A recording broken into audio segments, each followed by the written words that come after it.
how's it going? So I'm way overdue to show you all my tanks. Right now, you won't believe it, but I'm running 20 aquariums. 19 of them are filled and have fish in it, and one of them is actually just missing the lights and the filtration. So I'm waiting for that in the mail, and whenever I get it, I plug it in. So I know I haven't also like put my face in my videos lately. It's just content that I'm like, you need to see the fish and you need to see like the info sheet. Like, when am I gonna be there like, hi me, you know, get me more views? I don't really care. I just make videos because it's fun for me and I really love sharing the knowledge. So without further ado, let's switch and show you all my 20 aquariums.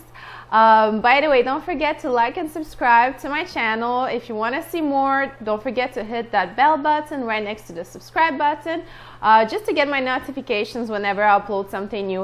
And I do several times a week normally when I'm not like out there. Even when I was out there, I actually like posted a few videos of my traveling. So you're always in my heart and I always think of you. So let's check out some tanks now. All right, so let's do from the biggest to the smallest tank.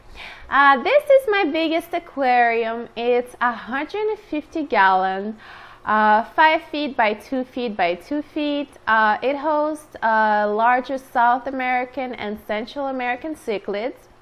It also has my monster fish pleco in there. The fish you currently see, the most colorful of them up top, is Vieja Senspilium. We have some Vieja M. I don't remember exactly what is the full name. I have some Uarus, Vieja Argenta, Percy. We have the keyhole cichlids. And I changed the decor a little bit because that branch was just like falling apart too much. And the Uarus really loved eating it, so I had to clean like twice a week my tank, just because I'm a clean freak and also because I didn't like seeing all this stuff. But you know, let's come closer and check out the fish. So right there you see Sweet Pea. I know you know her. She's the mascot of the house. And right next to her is my Pride and Joy. These are like the only two that actually have names in this tank. We have my electric blue acaras. They're currently breeding. You probably noticed them. I hope my zoom is good enough. Right on this rock, they're breeding currently. Obviously, they also pick up fights. See, this is how you know they're breeding, because they're like, yo, get out of my territory. And we got my two other Uarus right here. I think they are a couple because they always chill, and Sweet Pea's like way out in the back. That's Sweet Pea's new spot right there in the back. You probably don't see her, or maybe in the reflection. She's way out back. And let's check out actually my sump on this one. I have aquaponic sumps on all of my tanks. The lighting is a little bit bad because it's dark outside. I don't know. So let's check out my next big tank. My next big aquarium is my Frontosa aquarium. The lighting is a little bit bluish, so I hope you can see them well. These are Frontosa Impimwe, Moba, and I do believe there's a Samazi, but they're mostly one colony of Moba Impimwe together. And I also have some Julidochromis transcriptisus. Let's come closer and show you. Guys, what do you think of my colony? I absolutely love them. And I actually got two babies this month from them. But they're in the tank, but way too small for me to show you. Like, they're too small and they're probably hiding right now. So this is my Frontosa colony, and I will show you the Julidochromis, which are everywhere basically. It's not hard to see. This one's funny. So this is my Julidochromis. It's a colony of Julidochromis also. If you see all the babies, they just keep popping out from everywhere. I have about 50 actually in here, believe it or not. They're all in the rocks. right here, all in the rocks. And I have some cool plecos also. I have Sabaji pleco, I do believe that's the name. I have bristlenose right here, that's a female.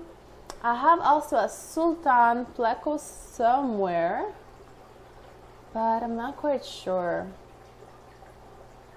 All right, let's move on to the next one up is my Geophagus aquarium, where I have mostly wild-caught Geophagus.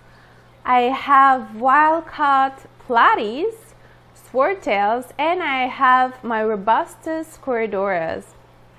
So let's come closer and check them out. These are Mapirensis satanoperca Geophagus. I have 4 wild-caughts. And I also have red head tapajos, Geophagus here at the bottom. And those big corridoras you can see here are robustus corridoras. They get up to 3-4 inches about. They get pretty big, but they're already pretty big right here. And let me just find you my amazing swordtails. Well, let's look at these guys actually. They're so gorgeous. I absolutely love them, and I have pothos just growing in it. Pothos is a house plant that's not even aquatic, but it is aquatic. Here I have some regular swordtails, but in the same tank I actually have the wild-caught ones. I hope you can see properly. It's a little bit cloudy. I don't know, maybe I have like an algae bloom or something. But that was one. I hope I can find you females of him. Well, all my Geophagus are here. Oh yeah, I think they're breeding behind. So that's a female, see? The difference between like a regular swordtail and a wild-caught, they're a little slimmer I find, but they're longer also. Oh, maybe like that you can see. There's a female right here. Alright, and let's take a look at the sump. My sump is doing pretty well. Yeah, so many plants. I even have succulents in it. Alright, so let's back it up and show you one last time what it looks like. For once, I don't overstock my tanks. Alright, let's move on to the 90. So this is my 90-gallon aquarium, mostly angels and some specific Geophagus that are called Gymnogeophagus. I will come closer and show you. These are called Gymnogeophagus, and I have the only 2 possible variants in here. I also have blue angels. I know you people like them. I want to show you the other Gymnogeophagus, but he's in the back here. The difference is quite striking. See, this is one male Gymnogeophagus, and I think they're breeding right now, so I don't want to really... Yeah, they are actually. So I don't want to like annoy them too much. I just did a water change, so it's a little bit cloudy, so you might not see it, but oh god, she just bred last week. Okay, we're gonna try to save those babies then. And I have some other wild-caught corridoras in here, smaller variants. I have some really cool angels, also wild-caught.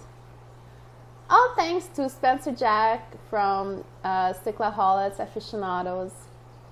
That's one of his specimens. And I hope you can see how big this one plant has got. This is one like semi-aquatic water hyacinth or something like that, but it's all over. And this is actually really good spawning ground for my tetras I have in here. Unfortunately, I only have one female of the emperor tetra left. She's right here, but those are the males. I have a lot of emperor tetras normally, but those are the ones I have left right now. And see, the Gymnogeophagus finally came out, kind of. All hopes were there. And I have some lemon tetras, for those that like lemon tetras. My friend brought me some more.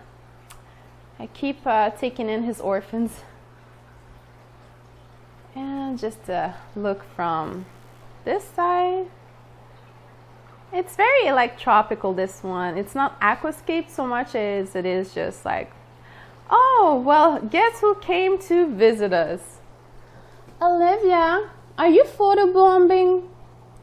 This is Olivia, my Russian tortoise. She walks freely in the house as she wills, and she even comes in and out. They are actually smarter than dogs, but they don't obey like you would expect. All right, Olivia, let her shoot. Next one up is my 65-gallon of daffodils and mollies. As you can see, it's very simply aquascape because I want it to be simple to clean. But it has really, really pretty fish in it. And believe it or not, mollies and rock dwellers are a really good match as in partnership in an aquarium. Normally with daffodils or bricardis, you can never really put another type of fish because they make their colony. If you don't know, the parents make multiple batches of babies and everyone in the colony takes care of each other. Just like the Julidochromis that I showed you earlier. But mollies are so stupid and inoffensive that they don't see them as a threat, so they don't really bother them. They swim together. They're all together, which is amazing. I'm pretty happy. And this is like kind of an African setup, yet I have plants in it. So not all Africans eat plants. Some just enjoy them. And yeah, by the way, those are Tanganyikan cichlids, rock dwellers, daffodil. And I have a few bristlenose plecos also in here just to keep it clean. All my tanks have some type of like bristlenose pleco or cleaner pleco. So many fish. All right, let's move on to the next one. This is my reef aquarium. It's my most low maintenance tank. And lately I've been having problems with it, and I had algae, but yet my corals were all dying. And I used like auto water and reef salt.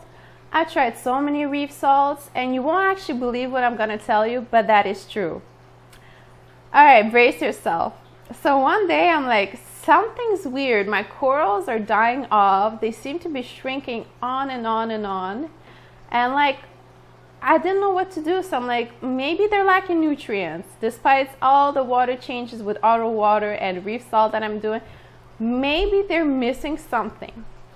So I did a water change, and I did it with tap water, and I used a Safe conditioner. Safe is like Prime, but more concentrated, and it doesn't cause any problems in salt water. Sometimes Prime will like over prime your skimmers, so I don't suggest it in salt water. But I use Safe, and the next day, after about 10-gallon water change with just tap water and regular salt, not reef salt, just sea salt, all my corals came back to life. And there is zero algae. Like the algae has left, and you see like this coral was dying. You see he's like coming back to life slightly. This coral had completely like shrunken down to its skeleton. Now it's back to being a blob. This one also, I could see all of his skeleton back to normal. Even my akins were all closed up and dead, but they're alive now. And my soft corals came back, and my hard coral, like my torch lost one of its torches, and this one was shrunken down, and now it's like blah, blah, blah. And the funniest part is that my inverts are doing better. They're actually out all day, not just at night, and they're all alive, which is amazing. And like I said, there is no algae. I even have my I hope I can show you. Hold on, brace yourself. It's hard to show because he's like right there. He's in a funny spot, but I have a sea cucumber here.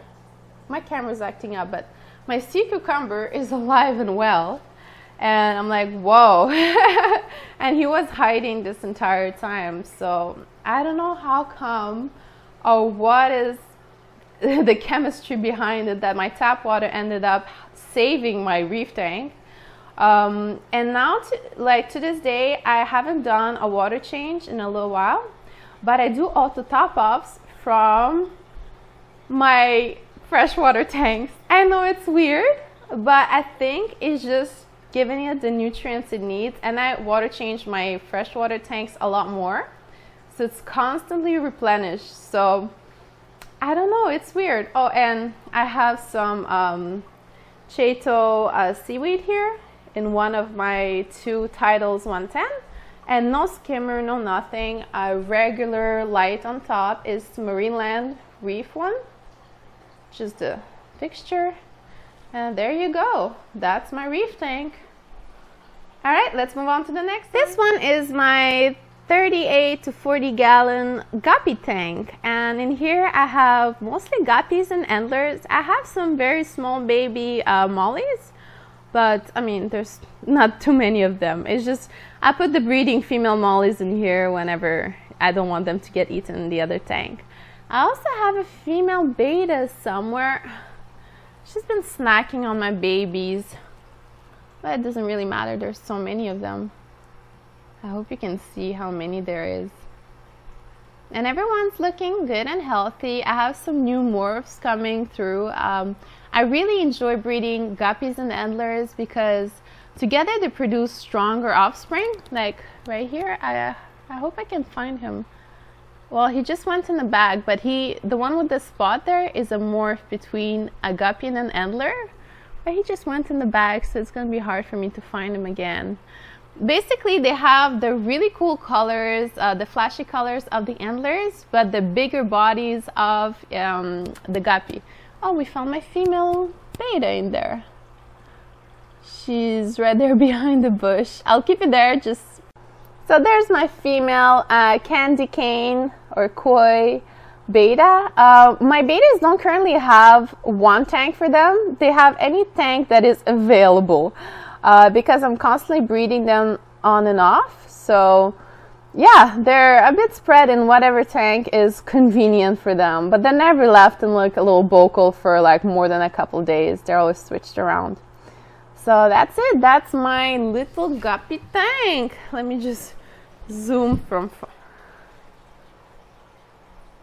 So that's my little guppy tank. Very planted, a lot of life in it, but they're all happy.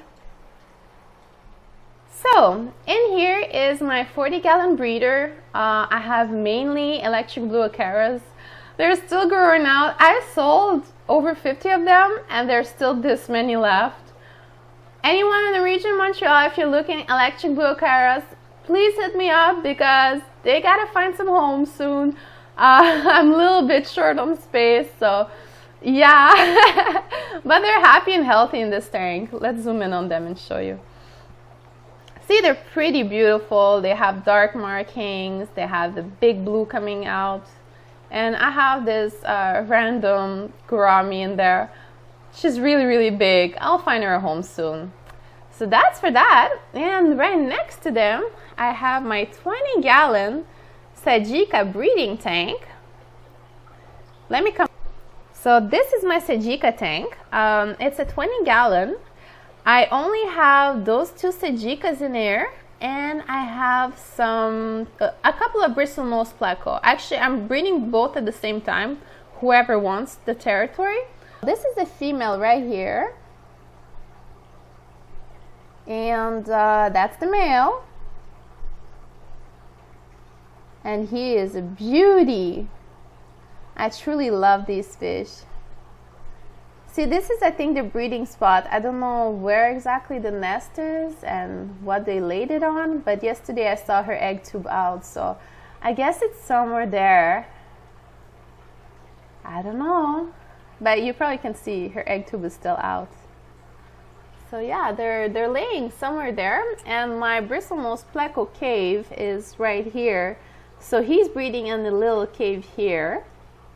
And it's very well planted. Like, seriously, I don't do much to this tank. You might see a little bit of algae in the glass.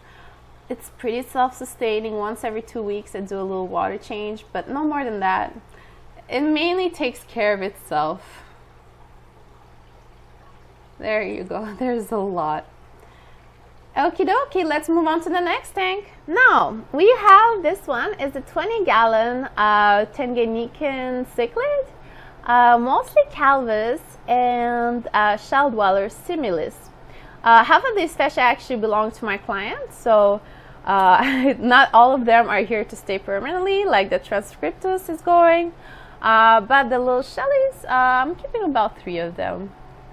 They're pretty special because they have this orange, yellowish top fin, which I haven't really seen in similis before. I normally thought they were like just striped one-tone gray, but it seems that they're more special than we think. And they've already been choosing their shells, which is super cute. The calvus in the back is the calvus black. And I find them a little bit aggressive with their own type, because some are trying to escape. But like I said, not all of them will stay in this tank. It will be just like maybe 2 calvus and 3 shellies. And there's one more right here. And this is some rocks I had in a reef tank before. It's the purple aragonite rocks, and they're perfect for Tanganyika setup. I also have some plants here that do very well in this type of substrates, which is just regular sand from a river. I absolutely love using river sand because you can grow plants and then you can just have like any other special rocks in the back. Like it won't change really much the pH. Let's just come closer a little bit.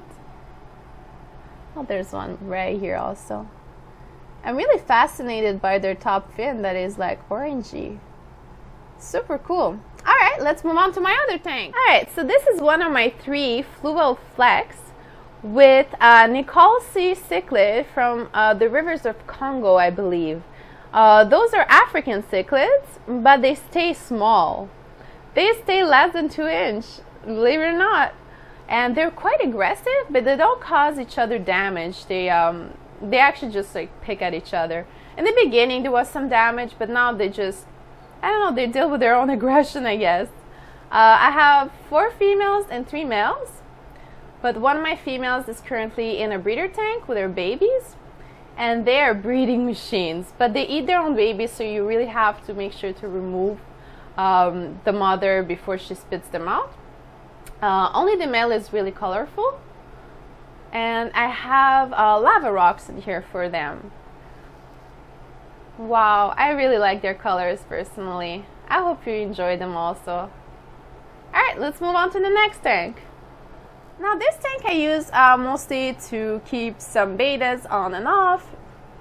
I used to have like very small galaxy rosboras, but they have unfortunately died. I think I just like over-cleaned the tank one day and they just went into shock. But in here I have the beta I've bred my last batch with. He is like an over half moon dragon scale. I hope you can see how gorgeous he is. I absolutely love this fish, and he doesn't mind the current in the tank. He's very, very strong actually, very adaptable. So this is one of the tanks in which I put the breeding males when they're not in a breeding phase, just to give them free room to swim, a good plant to play in, and you know, I don't have currently a tank for my betas to be all together, just because I'm in the breeding phase for them and because all my tanks are used up. So that's him right here. Gorgeous male. Damn, I love betas. Alright, let's move on to the next. This is another fluval flex. Like I said, I have 3 of them, and in this one I have mostly Mama Nicolsi, the river cichlids that I just showed you, and her babies. I'm not sure where the babies went at the moment, but she is ready to be actually moved. She's right here. I'm gonna try to find the babies for you. Let me just pause. So I couldn't find the babies in the previous one. I think they went in the overflow, so I'll have to go look for them later on. But this is my baby beta fry tank. So here you can clearly see them now. They are a bit everywhere. I have here my beta fry that I can show you. in their baby tank, and they're still nice and plump, eating stuff off the ground. I feed them my frozen food, in which I'll put the link below. That's the best food to transition them from live food onto dry food, but I never do dry food. I just keep them on frozen food just because it's more healthy for them. And I'm starting shaking a bit. It's hard to hold the camera. But they're all doing well, and they're getting some good colors. Like some of them are white, some of them are red, some of them are like bluish, but you won't see it much because it's not like a light day today. But I mean, there's no light outside. But let me just zoom out and show you what the tank looks like. It's just a dirty little tank by the window side, not much to it. But that's what betas like for breeding, so let's move on to my breeding tank. Last week I bred a female and a male in my giant male, but I removed the male too quickly and the eggs got eaten by the small snails in the tank. So we are at phase 2. I'm breeding a candy cane female to my giant male right now. This is the female, and the giant male is behind here. Hold on, just working on the zoom. He's giant. He already made a bubble nest and they're doing it all day. But he's a very gentle one. Show off, yes, make the show off. So cool how they act. And you're gonna laugh, but this guy also is in a breeding tank, and he made this beautiful bubble nest looking at the other couple breeding. So today I'm gonna go and find him a female to breed with, because poor guy, he's in his tank. He's like, listen, I want to get it on. I made a bubble nest, everything's beautiful, but yeah, I chose this guy instead today because I only have like 3 females right now to breed. So let's move on to those are just temporary jars for my breeding males. They're on the window side, and this one is also a giant, but it's hard to see because I have a lot of plants. See, they all have their bubble nest in there, and it's pretty spacious jar. It's like 2 gallons at least. So this is really temporary for them to make the babies. Like I said, I'm going to get more females. And then this one also I have my candy cane male. He also made a bubble nest waiting to breed. But I think he's at the bottom, and yeah, my camera won't look there. But this guy absolutely loves his spinach and his colors, and I hope the zoom is okay. Or maybe I can show you. He's like not too far. Is the one I bred like a week ago or something? No, he went. So that's that. Then we have 2 other tanks to show you. Lastly, the not very interesting tanks is this hospital tank just for my client's fish while she renovates the home a bit, and then I get to return them. So we just have like a few rainbows and neons in there. But yeah, it's not very interesting, but it's like just a 10-gallon that I keep for those type of situations. And this right here is just a 10-gallon tank for infirmary and whatsoever. I'm basically just keeping a filter alive in there for live bacteria. And I have a Ramirez in here that was just acting a little weird, so I put some herbal cure in here, and he's already eating and acting much better. And I also have a female beta in there, so hopefully they do better in a little while. But that's it, that's just infirmary. So guys, I hope you enjoyed my little video of my 20 tanks. I wish I could have made it shorter, but I have 20 tanks to cover, so that's what I had to cover with you.